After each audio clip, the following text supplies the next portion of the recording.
Ese wari uzi ko ikigo cyose aho cyaba giherereye mu gihugu cy'u Rwanda ari ikigo cy'amashuri, ubu ngubu wamenya aho giherereye, umuyobozi wacyo na nomero ya telefoni ndetse n'akarere giherereyemo? Nta kindi rero, ubu ngubu ni ukuvuga ko NESA yamaze gukora website cyangwa platform wasangaho ibigo by'amashuri byose biri mu Rwanda. Nta kindi ukora, uraza muri Chrome yawe cyangwa browser ukoresha uyifungure. Numara kugeramo urasacinga ijambo Ireme. Numara kwandika Ireme urahita haza ireme.nesa.gov.rw uhakande. Numara kuhakanda arafunguka, ahambira bari gukanda uhakanda hano handitse Ireme. Numara kuhakanda uhita uza hano handitse view accredited schools, uze uhakande. Numara kuhakanda tayari urabona wamaze kugera muri ya platform iriho ibigo byose. Ibigo rero ni ibigo byinshi, ubwo ngiye kukwereka ibanga ryatuma uhita ugera ku kigo ushaka. Urabona n'amapaje agera kuri 270. Rero ibi ntiwazabivamo.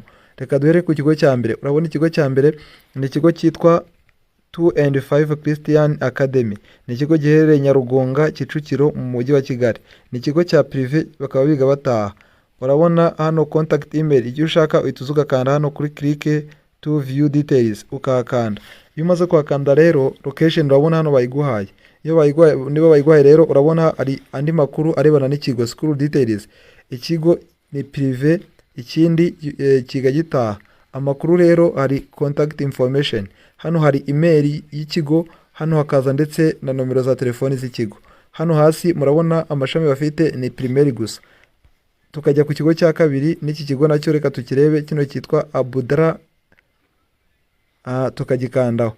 Ni ikigo cyitwa Abudra Kiromba Foundation VTC. Murabona ni ikigo giherereye ahantu hitwa Simbwa Kabarore, ni Gatsibo muri East mu Rwanda.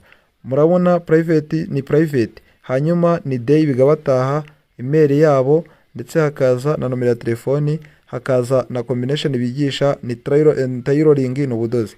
Hanyuma rero katwishakira ikigo cyacu, wenda tuvuge nk'ikigo cy'Musanze, wenda batubwiye ko ari nk'ikigo wenda cyitwa, wenda reka dufate Wisdom. Rero icyo dukora turaza hano kuri tuno domo dutatu hejuru tuhakande. Numara kuhakanda uraza hano wandikemo ijambo Wisdom. Ni ukuvuga ngo ibigo byose byitwa Wisdom leta bizamo wowe uri bikigushaka. Wisdom twayanditse nabi, hano harimo Wisdom. Urabona ibigo byose byitwa Wisdom birahita bizamo. Hari nk'iki ngiki cyo mu Bugesera cyitwa Wisdom, cya Mwogo Bugesera muri East. Twebwe dushaka Wisdom y'i Musanze. Uraza urebe ahantu handitse Wisdom Musanze. Ibigo byose byitwa Wisdom urabona byajemo, ariko kubera ko byakomeje kuba byinshi tureta wenda twandikamo Wisdom Musanze n'urugero. Turebe ko cyiza Wisdom Musanze.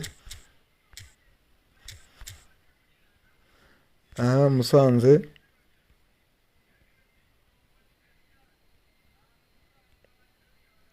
Urabona ntabwo handitseho Musanze Wisdom, turaza twandike wenda Musanze gusa. Ibigo by'Musanze byose leta biza. Ibigo by'Musanze byose byaje, hari EPI Musenzi, ariko kubera ko twe twishakira Wisdom dore ngiyi hano ihereye mu murenge wa Cyuve, Musanze mu majyaruguru. Cyangwa se nanone ugahita uza wenda tuvuge wenda dushaka nk'ikigo wenda cyo mu burasirazuba, wenda cyitwa wenda cyo mu burengerazuba, wenda cyitwa Rwanda Decoding Academy. Turahita tuza twandikemo wenda twandikemo Rubavu. Ibigo byose byo mu karere ka Rubavu urahita biza. Rubavu urabona ko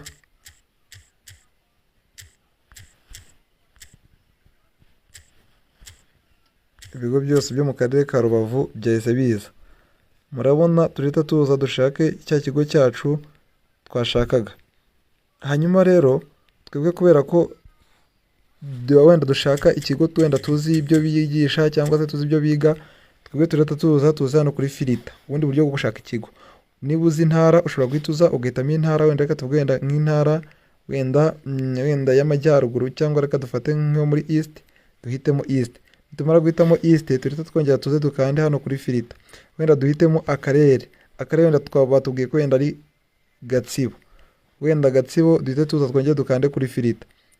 Muri Gatsibo umurenge wenda batubwiye ko ari umurenge wa Gatsibo, tuyikandeho wenda muri Gatsibo. Hanyuma ubwo turabona ibigo byo muri East mu karere ka Gatsibo, mu murenge wa Gatsibo. Hanyuma twebwe ikindi turakora ubwo turita tuzi ibindi bigo biri muri karere ka Gatsibo, umurenge wa Gatsibo, ni ibi. Hanyuma rero ushobora no guhita uvuga uti njye nshaka ikigo wenda mu bigo ndi gushaka ni ibigo wenda bya boarding cyangwa private cyangwa ibigo biga bataha cyangwa babamo cyangwa ibigo byigamo abahungu n'abakobwa. Reka tuvuge wenda dushaka ibigo bya boarding, uraza ukanda hano hari boarding. Ni ukuvuga ngo ibigo biri mu ntara y'Iburasirazuba, akarere ka Gatsibo, umurenge wa Gatsibo, bya boarding dore ngibi. Ibi ni ibigo biri mu murenge wa Gatsibo, mutajyana akarere, ni murenge wa Gatsibo, harimo ibigo bibiri. Murabona iyo ushaka amakuru uhita ugakanda hano kuri click view details, urahita ubibona nk'uko twabibonye. Hano bafitemo amashami 3: food processing, animal health na agriculture ndetse n'ibindi bigo. Ngayo nguko rero, ubwo ikindi kigo cyose washaka wagishaka ukoresheje ubu buryo, ukandikira umuyobozi cyangwa ukamuhamagara aho kwirirwa usiragira ngo wabuze nomero. Ngayo nguko.